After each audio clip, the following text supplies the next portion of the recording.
ہمارے ساتھ رہنے کا بہت شکریہ. عزم عالی شان جواں قیادت کا سلسلہ, تیسری بیٹھک, 2 راؤنڈ ہم نے کیے, اور یہاں پہ بڑا مشکل مرحلہ آ جاتا ہے کہ ان 4 میں سے 2 بچوں کو ہمیں خیر بات کہنا ہوگا. یہاں پہ 2 بچے آگے بڑھیں گے, ان کا ایک مقابلہ ہوگا, اس میں سے ایک جیتے گا, آگے جائے گا. اس کا پروسیجر کیا ہے ابھی مہرین آپ کو سمجھاتی ہیں, لیکن اس سے پہلے کہ ہمیں بتائیں کون 2 جیتے, کون اس مرحلے میں ہارے لیکن اس سلسلے میں نہیں ہارے.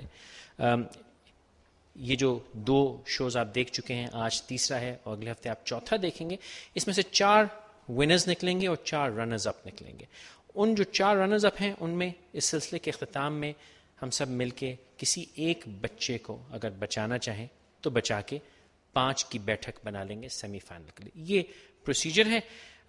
اس سے پہلے کہ ہم اگلے راؤنڈ کی طرف چلیں, آئیے دیکھتے ہیں کہ کون بچا اور کون گیا. So who's the runners up, Atiya? Right, it was a very close tie. It was a disputed. It was a disputed tie. Yeah.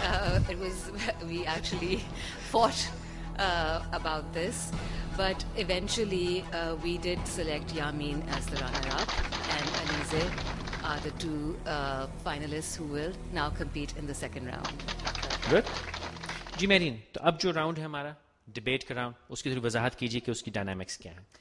جی, اس میں یامین اور Alizeh as the winners of rounds 1 and 2 they will take part, اور اس میں 2 minute ملیں گے انہیں case پیش کرنے کے لیے اس قرارداد پہ کہ موجودہ وقت میں جمہوریت کامیاب ہو سکتی ہے. ٹھیک ہے. One person is going to speak in favor of that, یعنی آپ اس اسٹیٹمنٹ سے اگری کرتے ہیں, اور دوسرا جو ہے وہ 2 منٹ میں اس کے اگینسٹ. تو فیور میں کون ہے پھر؟ علیزے آپ فیور میں بات کیجیے. علیزے, آپ کو ڈیفینڈ کرنا ہے کہ موجودہ صورتحال میں پاکستان میں جمہوری نظام حکومت چل سکتا ہے. علیزہ, کیونکہ آپ اس کو ڈیفینڈ کر رہی ہیں تو ابتدا آپ سے ہوگی. آئیے تشریف لائیے, وہی بزر کا انتظار کیجیے گا, 1.5 منٹ کا بزر اور 2 منٹ کا بزر. محترم منصفین, آج کے دور ابھی کی اگر ہم بات کریں, can we have democracy as a system of government? Yes اور no is the question. I feel yes we can. Why do I say so?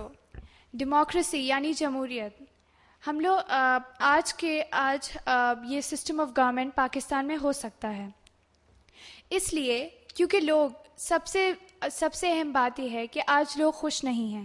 People are not happy with what they are getting. People are not satisfied with the present government. There are many issues they have to face. For example, the sugar crisis. For example, the flood. The government did not do much to help the people, to help them, to help those who had been the flood affectees, and many other things, many other ways there had been in which the people had been suffering.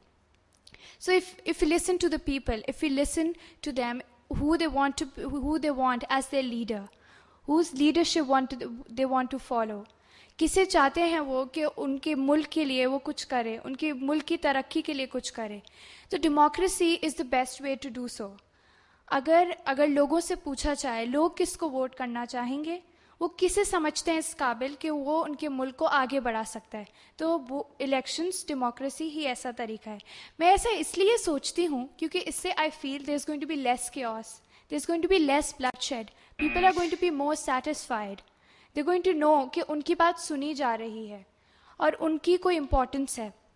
اور جب لوگوں کو ایسی feeling آتی ہے, so there is more contentment, there is less resentment, and when this happens it leads to a more peaceful country, a more peaceful environment. اور ہم یہی چاہتے ہیں, اور جب پیس ہوگی, جب خوشیاں ہوں گی, جب امن ہوگی, تبھی ہمارا ملک پاکستان ترقی کر سکتا ہے.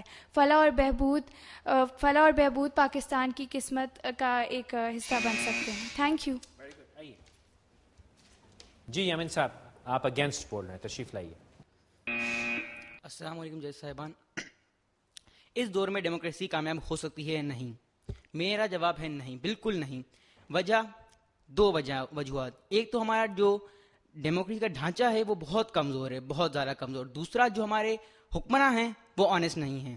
ایک طرف حکمراں کہتے ہیں کہ ہمیں سب مسائل اپنی پرانی حکومت سے ورثے میں ملے ہیں, اور دوسری طرف وہ کہتے ہیں کہ ایک ٹکٹ پہ 2 مدنی لے دیں گے, اور وہ خود انہیں گارڈ آف آنر پیش کر کے پریزیڈنٹ کو باہر نکالتے ہیں. سو پہلا پوائنٹ تو یہ لینا چاہیے کہ جو بھی وزراء ہمارے ہیں جو صحیح کام نہیں کر رہے انہیں نکال دیا جائے, تبھی